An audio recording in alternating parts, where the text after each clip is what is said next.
Good day, and welcome to the Super Good Camping Podcast. My name is Pamela. I'm Brandon. I'm Thomas. I'm still Tim. And we're here from supergoodcamping.com.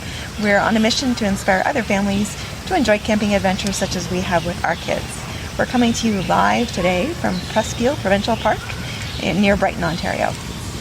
And we're on our first of 4 camping trips this year for some of us. And I'll turn it over to Tim. He's just going to talk a little bit about what we've been doing at Presqu'ile. I started off with an because we can't edit this and we can't edit all my million thumbs out. You're going to get the ums and the ahs and the ohs and the blank spaces.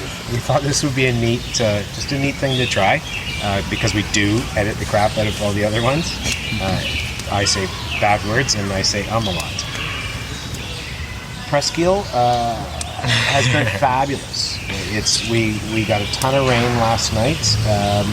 But what's a camping trip without rain, as the wonderful people from Timber and Tents mentioned? If it doesn't kill you, it makes you stronger. See, there you go. Or it gives you, pneumonia or minor details. We're right off the 401 in the grand scheme of things. It's not quite that close. Thankfully, we can't hear it. But we're very train. Yes, I've heard that a few times. Several of the provincial parks seem to have train tracks nearby. It's not the first one. It's not. Bronte not by Creek also has a train. Bronte Creek. Grundy definitely has a train through it. It's a very nice park. I've been reading some posts on Facebook where people have been saying, I showed up, it was so hard to get a place, like a site, yada, yada, yada, and I showed up and there were 4 empty sites around me. I'm sure that happens, and there may be parks that seem to be maybe doing some kind of weird COVID spacing, although we're certainly far enough away from other sites that I'm not sure that that's an issue.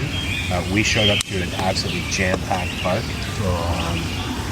Today being Sunday, it's a little lesser, and we're around 6 o'clock in the evening. You can hear our fire going. The boys are warming up apples over it while we wait for coals so that we can do our steaks and potatoes. It's not jam-packed. Right now, there are empty sites from people bailing out at 2 o'clock, and not all of them have filled back up yet. We had some boneheads last night that stayed up very late and very loud until, 2 o'clock, 3 o'clock, 3 o'clock, probably. It was terrible. So, folks, if you get the opportunity to put your small ones down and stay up late, don't do it. Or do it, but be mindful of the fact there's lots of people around you that are trying to sleep. And so quiet indoor voices. Yeah, it's a pretty terrible experience. And don't point lights around. Try to keep lights low and as not bright as possible. There are quite a few.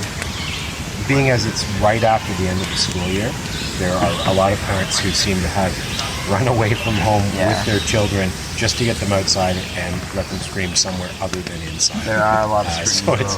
So it's quite loud with very small, high-pitched voices. Wildlife, children, you never know. I can't say that I particularly mind it. I miss those days. Boys, what are you thinking so far? What have you enjoyed? The beach. I like the lighthouse. The lighthouse. Yep, I went for a lengthy bike ride to the lighthouse and back yesterday. Actually, a really nice, wonderfully smooth road, not all gravelly and stuff, like a lot of bike trails are. The bike trail was a bit stony, lots of limestone. The way out, and then we came back via the road, which was much nicer. Yeah. And the trees are just beautiful. It goes right through some beautiful Carolina forest. This park is supposed to have some of the most diversity of everything, bird life, but also plant life, and because it's an old strip of land. And there's an interesting story about a ship that wrecked nearby. They were on the way from Toronto, which was called York at the time, had stopped off at Oshawa to pick up someone who was charged with murder, and along with several of the other people involved in the trial. And the ship went down somewhere between Oshawa and here and was never seen again. So both the accused and also all of the people involved in the trial were lost with the ship. which was called the Speedy. And we are also looking at a map of several shipwrecks in the nearby vicinity and thinking, well, it'd be cool to go diving and try Yeah. to see if we can find some stuff. Scuba diving would be really cool around here. That and just standing on the beach and throwing rocks into the water, like it feels very therapeutic. Yeah. And skipping stones. See, Yeah, Brandon so skipping far stones. has the record for the most number of skips. How many? 6, 7. 7. Ooh. 7. All right. Yeah, it was a beautiful thing this morning to wake up to birdsong, just be surrounded by and so many ones. I don't know that one. I don't know that one. I don't know. I've heard that before. I don't know that one. And not crows, which is fabulous because I like crows early morning conversing with each other almost as much as I like raccoons. I was gonna say at least we didn't have raccoons. Yeah. Well, we did. We've saw seen a raccoon. one, but we haven't encountered them in a negative way. In our campsite, they haven't been here. Yeah. We went over and we checked out the nature center, which is quite cool as well. Yeah. It was nice that they brought their, just as best as they could, they brought the displays outside and they're not wardens. What are they? Rangers, park Rangers? rangers. The rangers, the youngsters. Yeah, I think so. They were enthusiastic to be standing out in the hot sun and having to wear masks and all that joyful business. But it was nice. It was good to see the kids doing that sort of thing. It feels like it's been forever. It has been. Went to the beach this afternoon, buried Brandon in sand Yep. twice, up to his neck. Yeah. Took pictures, so we have photographic evidence of that. We're gonna blackmail him later. Don't know what for yet, but something. The beach is quite nice.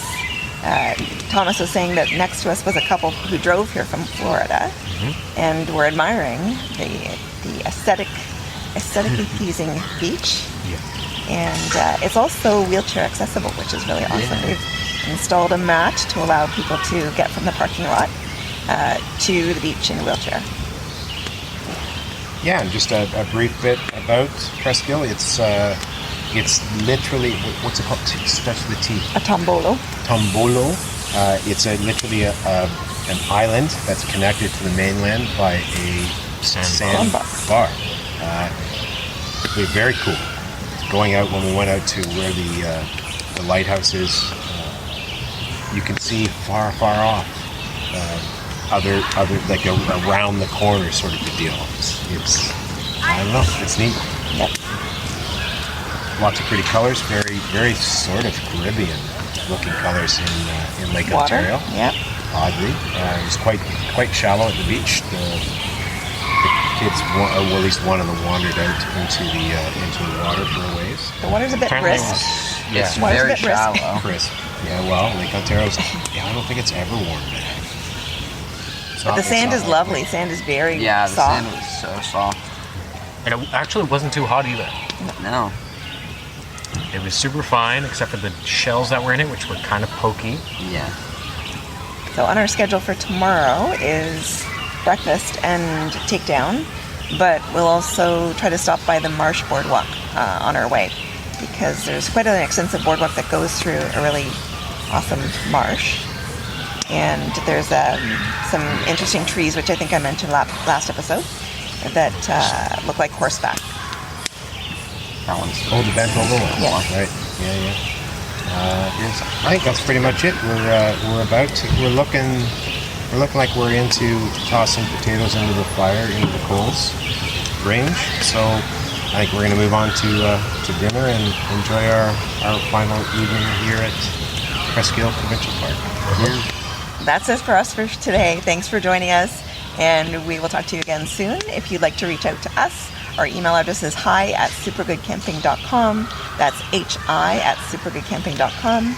And we would love to connect with you on all of the social media. So we're on Twitter, we're on Facebook, we are on Instagram, and we have a public camping group called The Campfire. Thank you. Talk to you again soon. Bye. Bye. Bye. Cheers.